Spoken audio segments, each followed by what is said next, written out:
Yes, children, I was talking about like how Indigo started.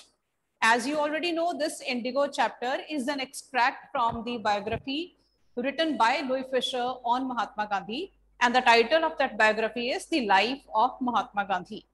So this Indigo is only one extract. It's only a chapter out of the biography written on Gandhi. So we were discussing about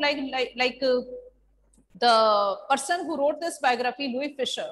He was not an Indian. He was the one who was born in Philadelphia, and he served as a volunteer in British Army. Right? He made a career as a journalist and even wrote for the publications like the New York Times, the Saturday Review, and for European and Asian publications. So the person with such such vast experience as a journalist, do you think that person would become an admirer of a person for nothing? So if Louis Fisher started admiring the Gandhi, then it was for a reason. So what were the reasons for which great people, you people also must be knowing that Nelson Mandela, the one who became the pioneer of the freedom struggle for South Africa, he was also a great fan of Gandhi. And when he wanted his country to become free from the shackles of slavery or of discrimination, he also followed Gandhi. Okay, Gandhi was his idol. So Louis Fisher also admired him. I'm talking about Louis Fisher because he's the one who wrote this biography upon Gandhi. So what made Gandhi become an iconic personality in the on the global front? Okay, Gandhi is not only a famous leader in India, he is a famous leader on the global front. So what makes him become a great person? That is what this chapter is basically about, right? You will see in this chapter Gandhi becoming Gandhi's birth as a leader. Okay, in this chapter you have to focus this upon. You'll come to know, you'll read like how Gandhi was born as a, it's about Gandhi's birth as a leader. Okay, it's not that Gandhi was born in this chapter. The point is he was born as a leader. The leader in him was born. And what made Gandhi become a leader? That is what this chapter is about. And leadership is not only like when you start leading a few people and you become a leader. A leader needs to have certain qualities of head and heart, which Gandhi had. Okay, so far we people know Gandhi only as a person who followed truth, non-violence. But there are so many other things which people don't even they can't even imagine what Gandhi was. Okay, Gandhi's biggest victory upon Indian front was that he made Indians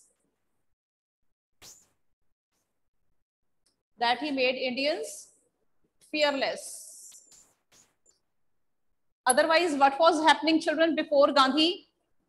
Before Gandhi and even the contemporaries of Gandhi, there were so many other leaders, not just one Gandhi was there. But why is Gandhi unique? Because Gandhi made Indians fearless. It was not only that he was fearless, he even made Indians fearless. He taught the Indians the lesson of fearlessness through his conduct. It's not that he advised them only, he did something through which people saw what he was doing, and as a result Gandhi was able to make his countrymen fearless. Okay, because Gandhi was of the opinion that when you are fearless, when you are courageous, then half of the battle is won, and rest half of the battle winning requires unity. When one person is fearless, other person is fearless, but you people are not united, then you cannot win the battle. So another thing which is required to win the battle is, so which battle I'm talking about in this chapter is the battle to safeguard your country, the battle against the foreigners, not the battle against your own countrymen. That is not a battle, mind it. Okay, so here first of all, remember we are talking about the battle against the fear of foreigners, the battle against slavery, or the battle against discrimination of any sort, right? So Indians, he made Indians fearless. And what else he did? He made Indians, if he made Indians fearless, of course, he made them courageous, right? So he made them fearless and courageous. And along with this, he made Indians united. So it was, so Gandhi's, struggle for freedom was based upon the concept of making Indians become fearless and united. He made people united. And it's not that he was always there saying that I am the leader, follow me.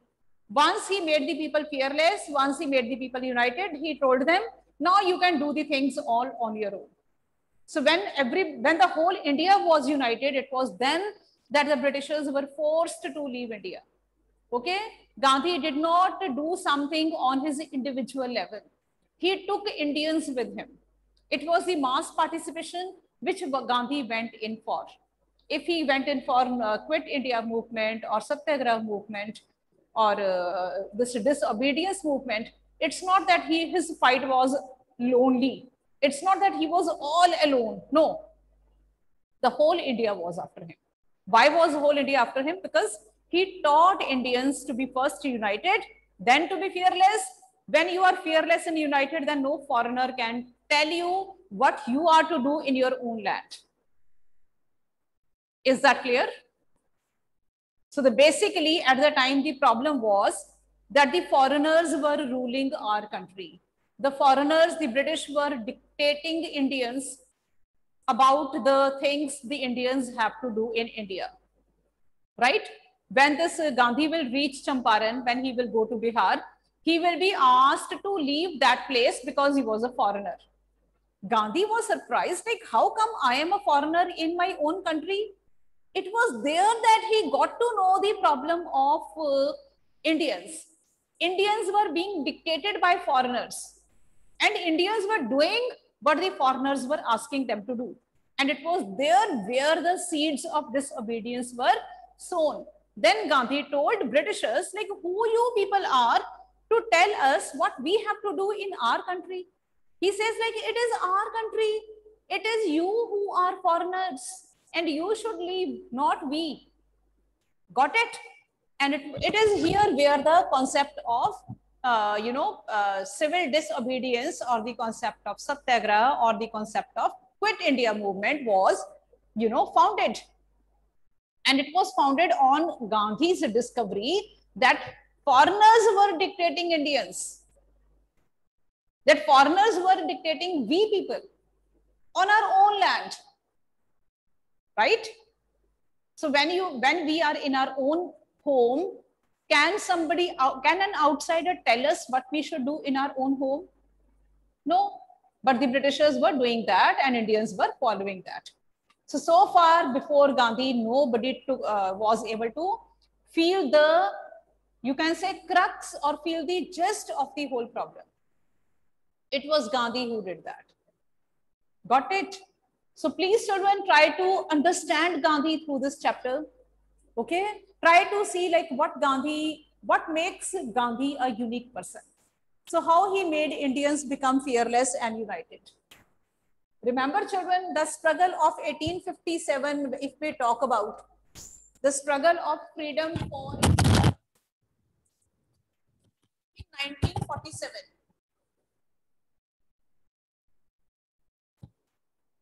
Just a minute.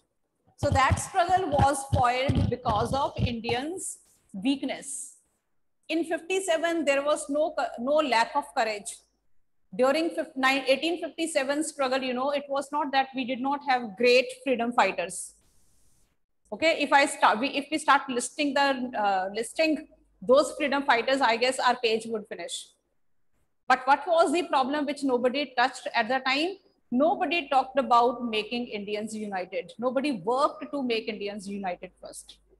Nobody worked about making each and every Indian become fearless. That's why the 1857 struggle failed, because Indians were not united. That you all know.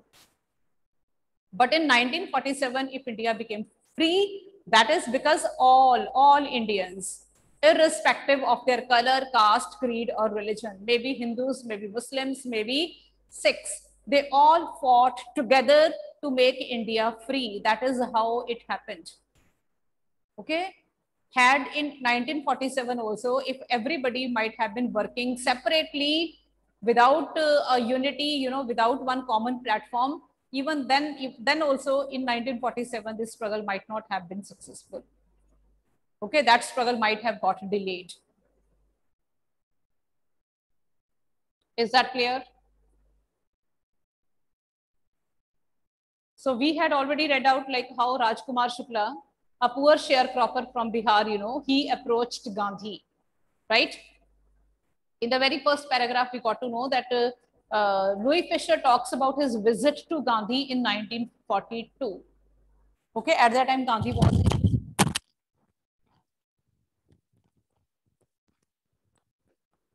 So at that time, Gandhi was in his own ashram in Sevagram in central India. So it was at that time that Louis Fisher approached him and asked him like how he urged the departure of the British. Then Gandhi started recalling the facts that it was in 1917 that his struggle for freedom of India started. Gandhi's struggle. Okay. Gandhi started actively participating in India's struggle for freedom in 1917, as per this book. Because before that, he did not know India well. Right? In 1916, when he had gone to attend an annual convention of Indian National Congress Party in Lucknow, there, Rajkumar Shukla approached him and told him about the problems of Bihar, that is Champaran. Okay, from Champaran, he asked him to, he told him about the condition of the sharecroppers because of the indigo case. So Gandhi at that time was very busy. He had many more appointments to, address. So he told Rajkumar Shukla that he must collect him from Calcutta on some particular date. On that date, he will accompany him to Bihar. And Rajkumar Shukla has been called as a very resolute and determined sharecropper. And he never left the side of Gandhi. And finally, when he got to know that Gandhi will be accompanying him on that particular date, he was there at that time. And he took Gandhi to Bihar. So we had done all this. And Gandhi here, makes one thing clear that Gandhi, when Rajkumar Shukla told him that I am from Champaran and I want you to come to my district, Gandhi had never heard of this place. Okay, very important for us to know this, because before this time, Gandhi did not even know what Champaran is. He had never even heard about it. But when this poor sharecropper will tell him that the farmers are really suffering there, then Gandhi will accompany him there. And it is from here that Gandhi's birth as a leader was born. Okay. So this one paragraph again. Under an ancient arrangement, the Champaran peasants were sharecroppers. Rajkumar Shukla was one of them. So who was Rajkumar Shukla? Rajkumar Shukla was a sharecropper. Who were the sharecroppers? The sharecroppers were the poor farmers who used to share a part of their land as rent with the Britishers. Got it? Actually, the land was owned by the landlords, and the landlords were Britishers. And the land had been given to the poor farmers, or you can say to the sharecroppers, for the purpose of working upon it. And the poor farmers were asked to grow 15% of their land with indigo. And that whole of indigo, the farmers used to give to the Britishers as rent. But later on, when the Britishers started getting synthetic indigo from German, now this Indian indigo was useless for those Britishers. Now they asked the farmers to give them 15% of their land's holdings in the form of cash. Now they did not want Indian farmers to give them indigo. They wanted the Indian farmers to give them cash in compensation of that 15% of that holdings as rent. It was there here that the problem started, because the condition of the farmers was very poor, and they could not afford to give so much of cash to the Britishers. And at this time, some farmers, they went to the landlords and borrowed money and started giving money to the Britishers. And some farmers, those who were sharecroppers, I'm saying, some sharecroppers, those who were a little, rebellion, because they did not have anything. So they resorted to courts. They went to courts and filed petition against the British planters. Right? But what happened at the courts? The lawyers were, of course, Indians, but Indians were not united. They did not understand that the poor farmers are Indians and they are suffering because of the foreigners. So they did not really understand the cause of their own Indian brothers, and they started getting high fee from the poor farmers. So the farmers were in both ways suffering. If they did not pay the cash to the Britishers, if they resorted to the court, then also they were suffering. If they started giving money to the Britishers, maybe by borrowing, but even then they were suffering. Now the point is, like, the sharecroppers, that is the poor farmer, was the victim from each side. So Rajkumar Shukla, one of those sharecroppers, he found a way. He wanted this problem to be sorted out, and he approached Gandhi. Basically, Rajkumar Shukla also did not approach Gandhi directly.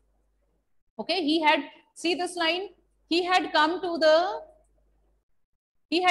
Congress session to complain about the injustice of the landlord system in Bihar. He had actually come to the Congress session to complain about the injustice of landlord system in Bihar, and somebody probably said, speak to Gandhi.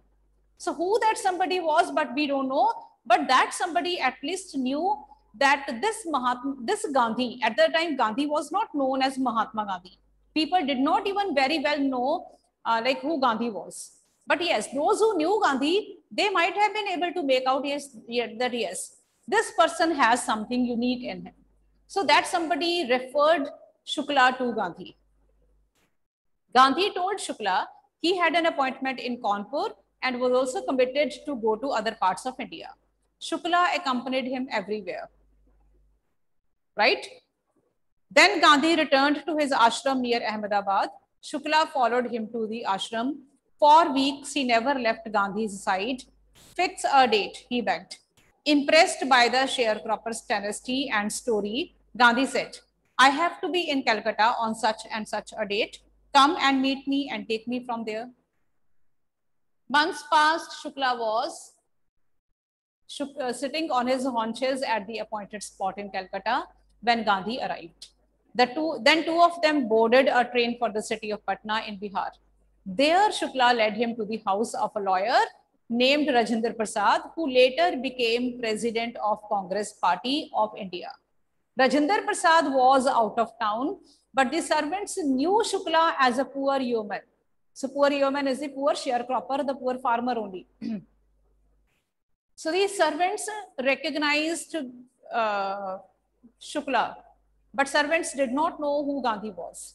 They did not recognize him, and they thought that Gandhi might also have been one more sharecropper, right? But one thing more, they did not allow Gandhi to take out water from the well because they thought like maybe Gandhi was untouchable. So Gandhi was not at all famous at this time. So it means that Gandhi had not emerged on the scene. So Gandhi experienced untouchability. It was for the second time. Earlier also, when he was in South Africa, he was able to, there also he experienced untouchability, not untouchability. He experienced discrimination between whites and blacks. Right here, he experienced untouchability. So the country where there is, where the people are, where the people are not able to rise above such minor issues, can those people talk about great things? You tell me. If the people keep on talking about the stupid issues like untouchability or religion or caste or creed, Can we expect those people to rise above narrow prejudices? Can we expect those people to think about great things? Getting? So Gandhi realized that there the people believed in untouchability. So first he decided to make his people rise above such kind of narrow thinking, and then only we can expect our Indians to think about freedom. Got it? So what Gandhi wanted Indians to rise above, those narrow-mindedness, that narrow-mindedness is still prevailing in India. Still people don't mind to think on the basis of their religion or on the basis of their color or on the basis of their creed. Shame on we people, shame on we Indians, that even in the 20th century, we people cannot forget our personal differences and we cannot rise above those, those prejudices which mar us, which only destroy us. Right? So Gandhi was not permitted to draw water from the well, lest some drops from the bucket pollute the entire source. How did they know that he was not untouchable? So how would they come to know that Gandhi was not untouchable? That's not a question. The question was that they believed in untouchability, and Gandhi was touched by this system in his own land. So what Gandhi's first priority will be? Gandhi will not first start telling the Britishers to leave India. Gandhi will first ask Indians to become broad-minded first. Right? Gandhi decided to go first to Muzaffarpur, which was en route to Champaran, to obtain more complete information about conditions than Shukla was capable of imparting. So Gandhi first decided to go to Muzaffarpur. Basically, Gandhi had to reach Champaran, but first he reached Muzaffarpur. Why? Because from Muzaffarpur, he wanted to get more information about conditions. What conditions? About indigo conditions. So if he wanted to go and fight for the cause of the poor farmers, then he will first have some proof. He wanted to have the documents with him. Okay. Whenever you want to go to fight against some system, whenever you want to go against some, against some policy or something, and when you go against law also, then it means that you must have some proof with you. You must have some legal documents to prove that you are right. So Gandhi was not a blind leader. He was not the kind of one who just will tell the Britishers that your policy is wrong and wrong and wrong, nothing else. So he wanted to have the documents to prove that that the Indian farmers, they had their right upon their own land. Got it? So he went to Muzaffarpur to seek evidences in favor of farmers and against Britishers. Remember this. He accordingly sent a telegram to Professor J.B. Kriplani of the Fine Arts College in Muzaffarpur, whom he had seen at Tagore's Shanti Niketan school. So before he reached Muzaffarpur, he already sent a telegram to J.B. Kriplani, who was a professor at Muzaffarpur. So why did he write a telegram to J.B. Kriplani at Muzaffarpur? Because when he would reach Muzaffarpur, there should be somebody who would guide him, or the one who would be there to make him proceed. How can you go about your way at a place where no one knows you? Right? So this is called planning. This is called far-sightedness.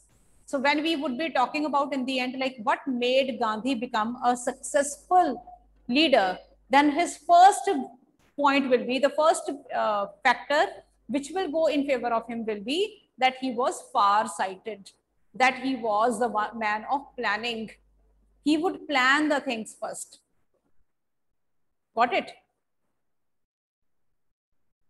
So he wrote a telegram to J.B. Kriplani at Muzaffarpur, whom he had seen at Tagore's Shanti Niketan school.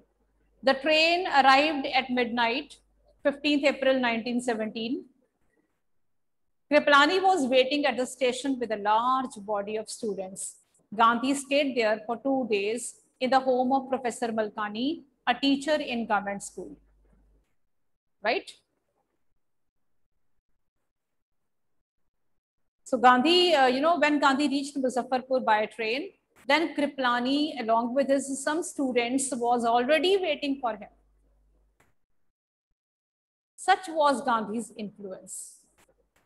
It's not that J.B. Kripalani was very, very well acquainted to Gandhi. Gandhi had only seen him at Shantiniketan. Okay? But that formal acquaintance was so strong that J.B. Kripalani reached the station before Gandhi had reached to receive him. And he reached there with a large body of students. So Gandhi stayed there for 2 days in the home of Professor Malkani, a teacher in government school. So at Muzaffarpur, Gandhi stayed at the house of Professor Malkani, another character in the story. So far, how many characters we have discussed? Number 1, we have discussed Rajkumar Shukla. Second, we discussed the servants at the home of Rajendra Prasad. Rajendra Prasad, the reference has come, but he was not there at the time. Then we talk about J.B. Kripalani and a few students. Then we have one more character, Professor Malkani, at whose house he stayed for 2 days. Who was Professor Malkani? He was a teacher in a government school. It was an extraordinary thing in those days, Gandhi commented, for a government professor to harbor a man like me. What is the problem with Gandhi? Gandhi says that in those days, it was an extraordinary thing for a government employee to give shelter to a man like me. What is a man like me? Here, man like me was the one who was involved in freedom struggle for India. Right? So see what used to happen before independence. If somebody talked about of independence, then Britishers used to crush that person. Don't you think the same things are happening now? It's a democracy, but in democracy, if I want to talk about somebody, then I'm not allowed. Aren't we again going back to the era when we were, we were slaves? Are we slaves? Why people over here behave like the ones who were Britishers? If 10 people have their own opinion, then another 10 people also will have their opinion. How can you people control the opinion of others? If you are doing this, then you are doing no less than the foreigners. You are no less than Britishers. It took our freedom fighters ages to make our country free. And now these stupid, Indians are making our India again become a slave. Okay, it's not always the Britishers who will come to India. A bunch of crooks from India itself will make our country become hell because it is what they want. But it won't happen. Kripalani was waiting. It's okay. It was an extraordinary thing in those days. Gandhi commented, for a government professor to harbor a man like me in similar localities, the Indians were afraid to show sympathy for the advocates of home rule. So in those days when India was not free, then anyone who talked about home rule or freedom, then that person was treated like a criminal. And no one who was allowed to harbor that kind of person. Right, children? So from here, we'll start from tomorrow, the news of Gandhi's advent. Right? Now the time is over. So go through these questions. And when is your test today? Now today or tomorrow, your test will be of the pages which we people have already read. So up till here, your test will be conducted. If today is your test today, I guess in the evening, then at whatever your test timing is, the test will be shared. And the test will be from the chapter, from the pages which we people have done of Indigo. Is that clear?